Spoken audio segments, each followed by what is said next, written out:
voltando a falar de Evangelho, o que nós vimos na revelação dada a Ezequiel, que eu tenho absoluta certeza, se Ezequiel tivesse aqui hoje, eu diria assim, e aí Ezequiel, entendeu? Ele ia dizer assim, nadinha, né? Que nem Daniel, né? Daniel, entendeu? Nadinha. Porque a palavra é revelada a seu tempo, né? Hoje nós estamos pregando coisas que daqui a um ano alguém vai entender melhor o que nós pregamos do que nós mesmos. Isto é real, porque Ezequiel recebeu, Daniel receberam, viram, escreveram, ouviram as vozes e sei lá o que, mas não entenderam, porque esse é um dos projetos de Deus. Deus achou alguém naquela hora para deixar algo registrado dentro dos seus propósitos, e Ele preservou isso ao longo da história até vir trazer a revelação em gerações futuras. E isso foi dito para Daniel, por exemplo, né?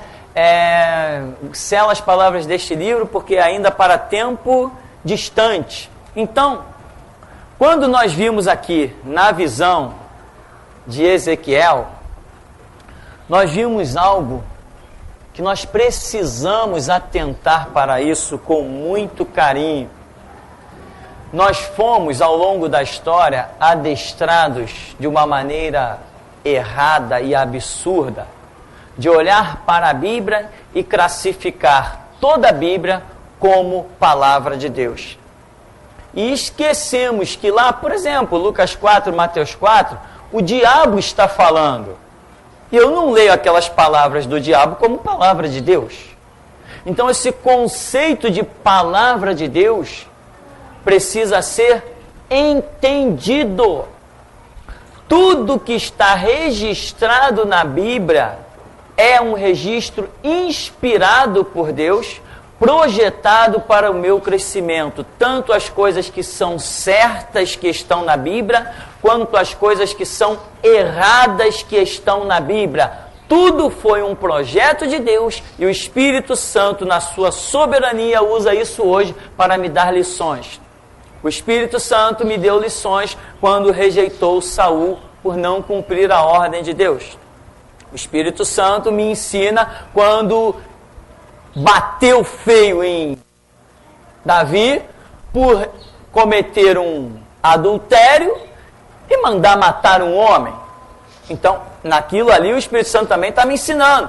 O Espírito Santo me ensinou quando mandou Moisés no Egito libertar o povo. Oh, que lição maravilhosa, Deus poderoso. Mas o Espírito Santo também me ensinou. Quando Moisés, ao invés de ordenar a rocha, cometeu o erro de bater na rocha. Nesse sentido, eu digo, a Bíblia é a palavra de Deus. Mas a Bíblia é a palavra de Deus quando Moisés bate na rocha? Cadê a palavra de Deus aí? Não, eu estou vendo a transgressão de Moisés, eu não estou vendo a palavra de Deus. Eu estou vendo a transgressão de Davi, eu estou vendo a transgressão de Saul. Cadê a palavra de Deus? Eu preciso entender. Na Bíblia nós temos Deus falando diretamente ao homem, diretamente de Deus ao homem, temos, exemplo, Adão. Adão ouviu a voz de Deus, não foi profeta falando com Adão, não foi anjo falando com Adão, foi o próprio Deus. Adão, onde tu estás? E a Bíblia diz que toda a viração do dia vinha Deus e falava com Adão. Adão já conhecia o som da manifestação de Deus, porque num determinado momento, Adão diz assim, eu ouvi o Senhor aí no jardim e me escondi. Quer dizer, ouviu o quê? Deus faz barulho quando se mexe? Não, esse ouvir é algo espiritual que ele estava acostumado.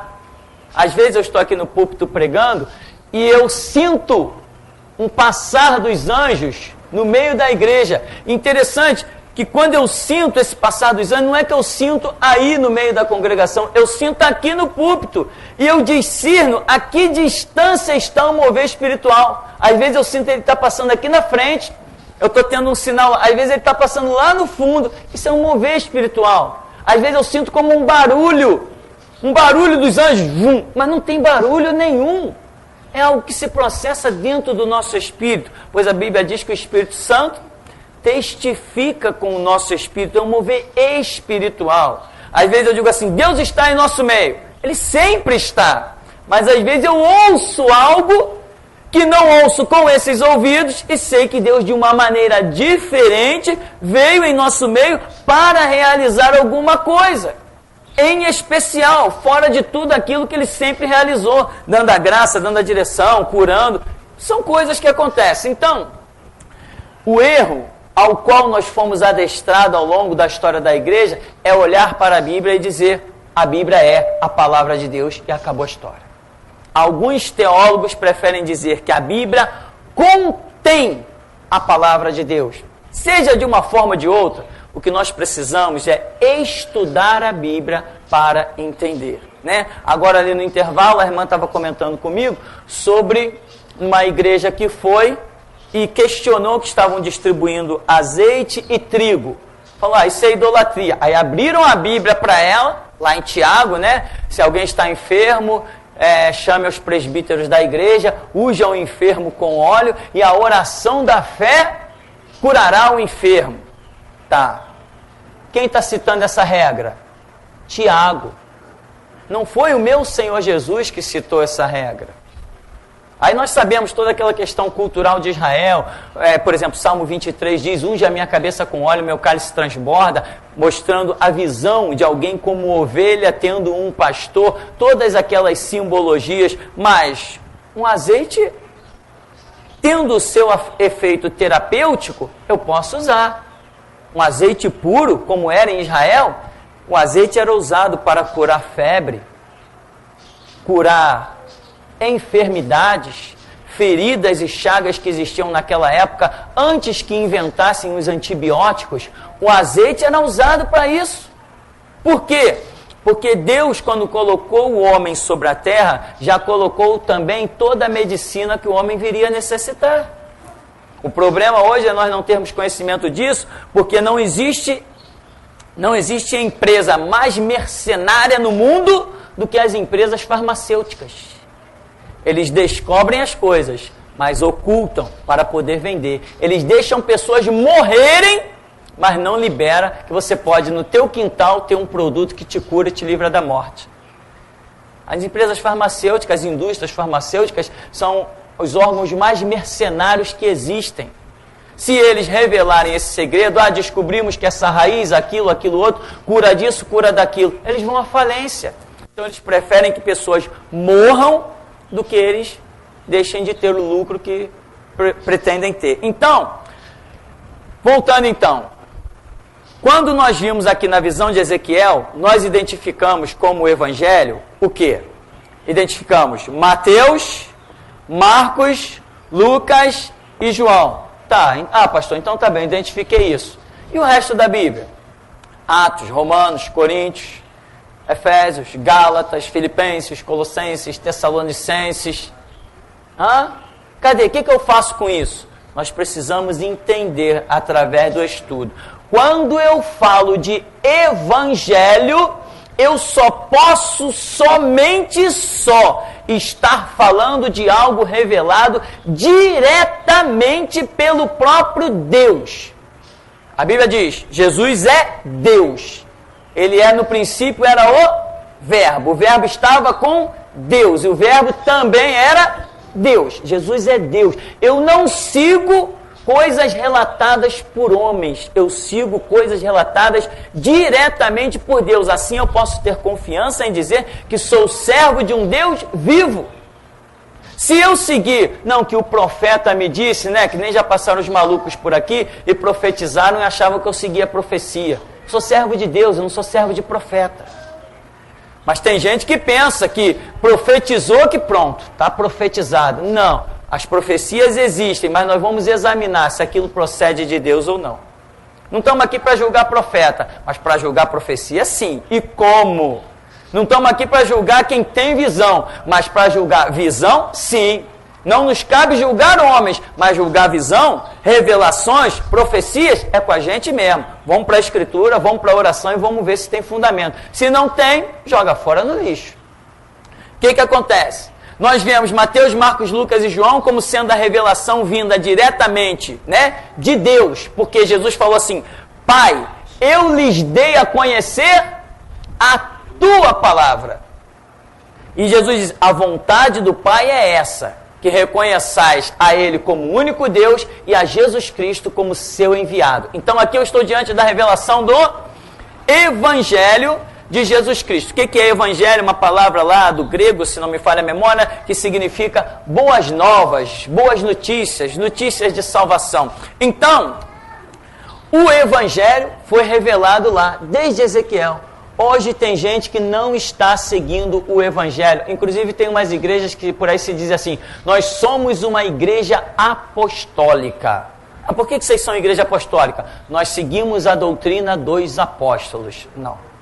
Eu não sigo doutrina de apóstolo nenhum. Eu sirvo a Jesus Cristo, o Filho do Deus vivo. O que eu identificar como sendo algo dito por Jesus Cristo, eu aceito e eu me curvo. O que eu identificar como não procedendo de Cristo, eu jogo no lixo. Pode ter sido dito por Paulo, que sofreu cadeias e prisões, que era um excelente homem. Pode ter sido dito por Pedro, que foi crucificado pelo Evangelho. Pode ter sido dito por Tiago, que foi martirizado pela causa. Não me interessa. Doutrina para a minha vida só aceito se vier de Cristo.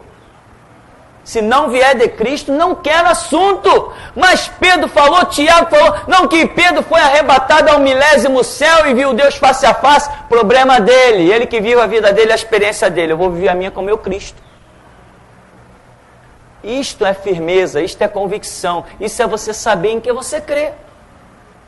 Então, por exemplo, nós já vimos várias vezes Paulo dizendo coisas que eu não concordo e ponto final. E vou entrar no céu discordando de Paulo. Paulo, por exemplo, diz lá tanta coisa, né? Mulheres não cortem o cabelo. Ué, meu Jesus nunca tocou nem nesse assunto? Meu Jesus nunca falou nisso? Como que ele se ousa dar um conselho desse? Ah, pastor, mas foi um conselho. Ah, então tá, então não é um mandamento.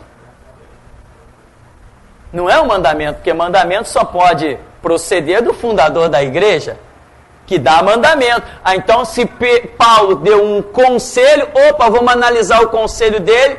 Ah, ele deu um conselho numa situação de 1500 anos atrás. Maravilha, então deixe o conselho de Paulo lá, há 1500 anos atrás. Não traga ele para cá. As pessoas não têm esse entendimento. Aí, Tiago disse, e o óleo, e não sei o que, e unge. Pô, Tiago disse, e Jesus, o que disse?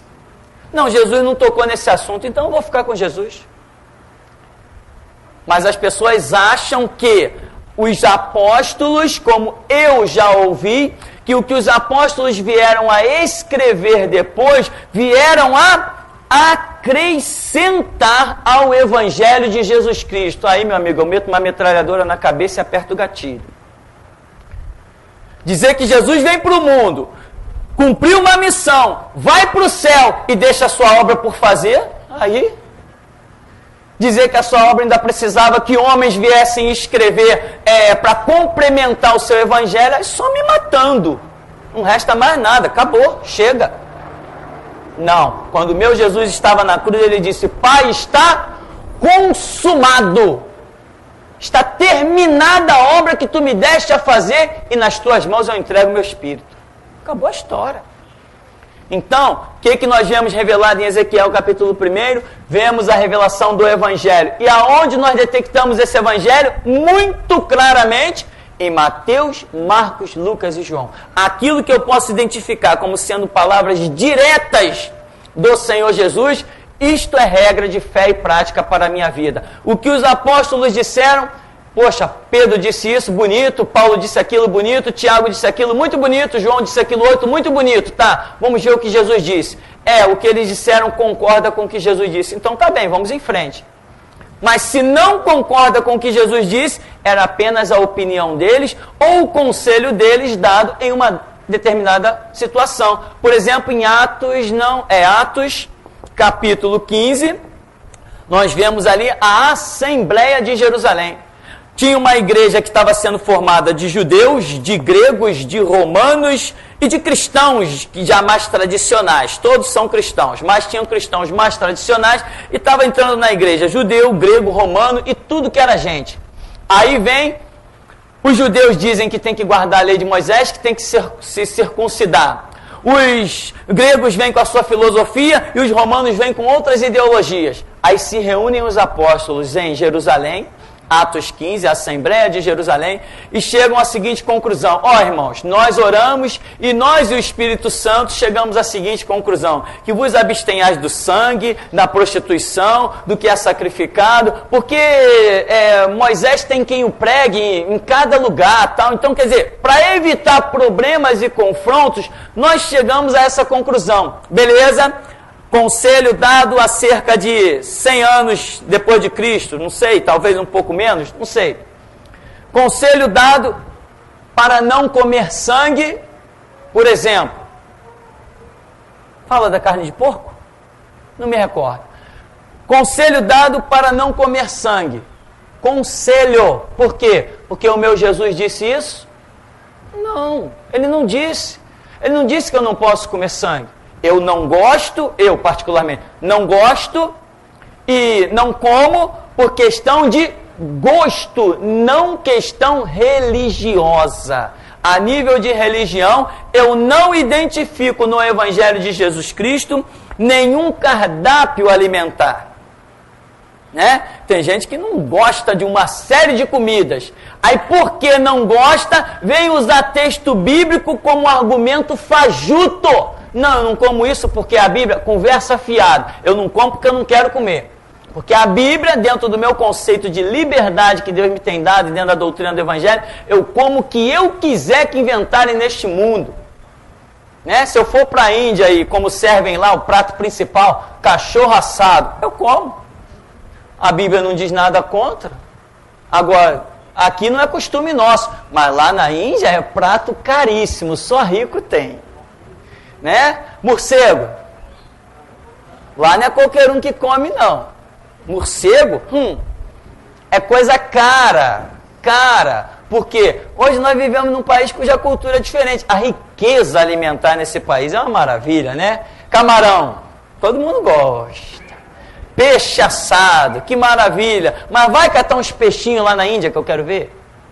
Vai pegar uns camarãozinhos lá?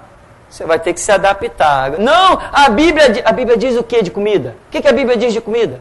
O que a Bíblia diz de comida? Não que lá no Antigo Testamento... Eu estou falando da nova aliança que eu vivo. Eu não vivo na antiga, eu vivo na nova. Então, meu irmão, Evangelho é isso. Mateus, Marcos, Lucas e João. Doutrina para a igreja é Evangelho de Jesus Cristo. Mateus, Marcos, Lucas e João. Faltou esse entendimento, acabou tudo. Acabou tudo. Ela vai se sustentando aos trancos e barrancos até chegar uma hora que ninguém mais tem firmeza. Porque você não pode se fundamentar em conceitos ou conselhos de homens. Hoje o que temos na igreja? Irmã, a saia é do diabo. É mesmo? Ah, por isso que eu passei outro dia ali numa confecção e eu vi o diabo lá colocando linha na agulha, aprendendo a pisar em pedal de máquina. Eu nunca vi diabo como alfaiate, eu nunca vi o diabo com uma fita métrica pendurada no pescoço. Hoje a pessoa, não, a saia é do diabo. É mesmo? Foi ele que fez? Ou a calça comprida é do diabo, né? Foi mesmo? Foi ele que fez? Eu já vi mulheres de Deus usadas poderosamente vestindo calça comprida. E já vi um monte de mulher de saia dentro de igreja profetizando falsamente, sem vergonha na cara. Roupa nunca qualificou a espiritualidade de ninguém. E no Evangelho do meu Cristo que eu sirvo, não existe doutrina, nem de roupa, nem de comida. Isto não faz parte do Evangelho de Jesus Cristo. Cá entre nós, que já entrou muita gente em nosso meio e depois saiu falando assim, não gostei da igreja lá não, porque as irmãs se vestem de qualquer jeito. É mesmo? Eu nunca vi ninguém nu aqui dentro. Nunca vi ninguém nu aqui dentro. Então, meu irmão, a revelação de Ezequiel está revelando o Evangelho. Mas eu não vi Ezequiel tocar em nada que eu pudesse identificar como sendo Efésios, identificar como sendo as cartas de Pedro, ou identificar como sendo a carta de Tiago, as epístolas de Tessalonicenses, não vi nada disso. Tudo isso tem o seu valor? Claro, se Deus separou esses 66 livros para chegar a atravessar as gerações, tem o seu valor, mas eu tenho que estudar e saber em cada situação que isso vai se aplicar. O Efésios tem o seu valor? Tem. Não para o fundamento da igreja, nem para a doutrina da igreja. Tessalonicenses tem o seu valor? Tem. Está contando experiências ali, está contando situações, está mostrando as viagens de Paulo. E eu aprendo com isso. Eu recebo conhecimento através disso? Sim, mas aquilo não serve para cuidar do fundamento e da doutrina da igreja. Não serve. Coríntios é algo maravilhoso, conta uma série de erros, inclusive, das igrejas daquela época. Sim, eu consigo tirar lições dali. Sim, se Deus separou isso, o Espírito Santo me ensina coisas através daquilo. Agora, para o fundamento da igreja, Coríntios, todas as cartas e epístolas pode jogar no lixo. O fundamento da igreja está exclusivamente em Mateus, Marcos, Lucas e João. Alguma pergunta para nós encerrarmos? Primeiro, se você quer jogar no lixo as palavras de Deus, seja o livro que for, você não tem esse direito, porque Deus, se Ele colocou na Bíblia, é para ser seguida e ao menos lida e respeitada. Né? Você pode nem até concordar, mas o respeito tem que ter pela Bíblia em todo, em geral. A Bíblia ela tem começo, meio e fim, para Deus. Se para você se acha homem suficiente de arrancar livros da Bíblia e jogar no lixo, aí é perante você e ao Senhor, eu não estou aqui para te julgar. Mas 1 Coríntios, falando sobre Paulo, que o senhor falou que Paulo não sabe nada sobre cabelo de mulher. 1 Coríntios, capítulo 11, o véu e o seu uso na igreja de Coríntio. De fato, eu vos louvo, porque em todo vós lembrais de mim. De mim está dizendo Cristo, não está lembrando Tupinani, Marcel, João, Batista, ou que seja. Mim, Cristo, falando de Cristo, tá bem? Cristo que você fala que você crê em Cristo. Ok. De fato, eu vos louvo, porque em todo vós lembrais de mim, e reterdes a tradição, assim como vô-las entreguei.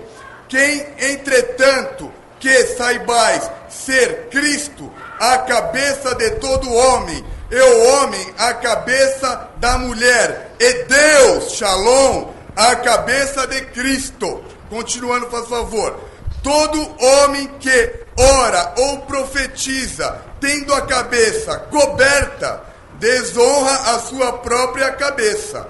Toda mulher, porém, que ora ou profetiza com a cabeça sem o véu, o que o véu quer dizer aqui? Ou o véu pode ser de pano, ou o véu pode ser o próprio cabelo comprido. Véu, né? Tá me entendendo, pastor? Pastor é só Cristo. João capítulo 10, o bom pastor, Cristo Jesus, que deu a sua vida pelas ovelhas. Terminou, né? irmão? Não terminei, que tem um contexto. Tá, então eu não vou deixar o irmão ler a Bíblia toda, tá? Então o irmão termine rápido. Não, porque nós temos tempo a cumprir. Não, o tempo é de Deus, meu amigo. Você já falou o suficiente, olha só. Presta atenção. Primeiro Paulo, quando diz assim, em tudo vos louvo que vos lembrais de mim. Mim, no português, é que eu não tenho tempo para dar aula de português, tá? Mim, ele está falando de mim, eu, a pessoa, Paulo. Mim não significa Cristo. Se o problema for português, aí tem que se procurar um colégio secular, porque aqui nós nos preocupamos em ensinar apenas Bíblia. Olha só, veja bem, outra coisa, como eu falei jogar fora no lixo, eu falei muito claro, né? E também não tenho capacidade de abrir os ouvidos de ninguém. Eu falei o seguinte, quando você identificar qualquer escrito dito por qualquer homem, seja ele até os apóstolos, se você identificar que o que eles dizem é diferente do que Cristo diz, joga fora no lixo. Eu não disse jogar fora a Escritura, eu disse jogar fora um conceito, um conselho ou alguma expressão que não compactue com a verdade de Jesus Cristo. Por exemplo, Davi foi um grande homem de Deus, mas Davi foi um assassino. Davi foi um cara que mandou chamar uma mulher e adulterar com ela. Então, Davi é um grande homem de Deus, ele é um exemplo para a minha vida, então vou meter a cara no adultério e vou mandar matar o marido dos outros. Não, não é isso. A ação de Davi joga fora no lixo. Por quê? Porque não combina com a ação de Jesus Cristo. É isso que nós estamos ensinando aqui, é isso que nós estamos procurando ensinar ao longo da história. Agora, nesse lugar, acredite, só entra alunos, professor aqui só eu, entendeu? Outra coisa, quando nós identificamos na Escritura, seja dito por Samuel, por exemplo, que está tendo uma atitude que Deus reprova. Samuel, até quando tu orarás a Saul tendo dó dele se eu já o rejeitei? Então a atitude de Samuel era muito bonita, mas era reprovada por Deus. Davi teve as suas atitudes. Saul era um rei levantado por Deus, encontrado por Deus no meio do caminho, e no entanto, quando Deus manda Samuel até Saul, é para dizer, Saul, Deus já te rejeitou. Então, essa é a questão. Por exemplo, o véu, vamos ao véu. O véu é uma questão. Sei, e a palavra de Deus também só chama gente educada para o seu reino, né? Você não deveria estar gritando dentro da igreja. Aqui você não deveria estar gritando dentro da igreja. Da mesma maneira que nós te recebemos sem te conhecer, isso aqui existe regra. Isso aqui existe regra. O que acontece? O véu, se você quer usar o véuzinho na cabeça, ou como Paulo diz assim, não pode profetizar sem a cobertura do véu e blá, blá, blá. Ué, por que isso então não se aplica nos nossos dias? Que nós vemos tantos profetas, né? Vemos tantos profetas profetizar aí, tantas mulheres de Deus de cabelo curto. Resultado, aqui não se segue Paulo. O conceito que Paulo deu de cortar cabelo ou não cortar cabelo, isso aqui não diz respeito a nós. Nós seguimos a doutrina de Cristo e cabelo de Pedro, Paulo, Tiago, João, isso para nós não interessa. Ou seja, o que eu faço com esse conselho? Jogo fora no lixo. Amém, igreja? É assim que nós agimos neste lugar. Eu espero simplesmente que você não consiga achar o caminho de volta.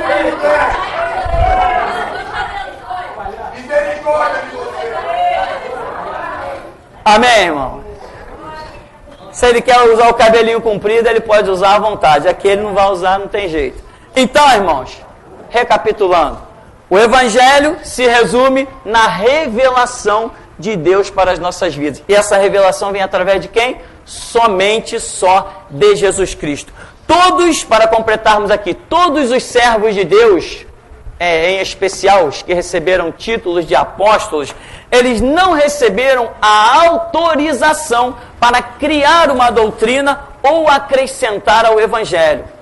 Paulo mesmo diz, sede servos de Cristo como eu sou. Sede meus imitadores como eu sou de Cristo. Então o que nós vemos? Todos os apóstolos, seja quem quer que tenha sido, nós temos que nos curvar a palavra de Deus ao Evangelho que nos foi revelado. Fora isso, fora essa revelação, tudo é lixo, tudo pode se jogar fora. Nós seguimos com exclusividade a doutrina de Jesus Cristo. E quando identificamos servos de Deus, como Pedro, Paulo, Tiago, João, Estevão e tantos outros, nós os vemos, inclusive, morrendo pela causa do Evangelho, e não por suas próprias doutrinas ou ideologias. Esse é o conceito do Evangelho, e assim nós encerramos a história.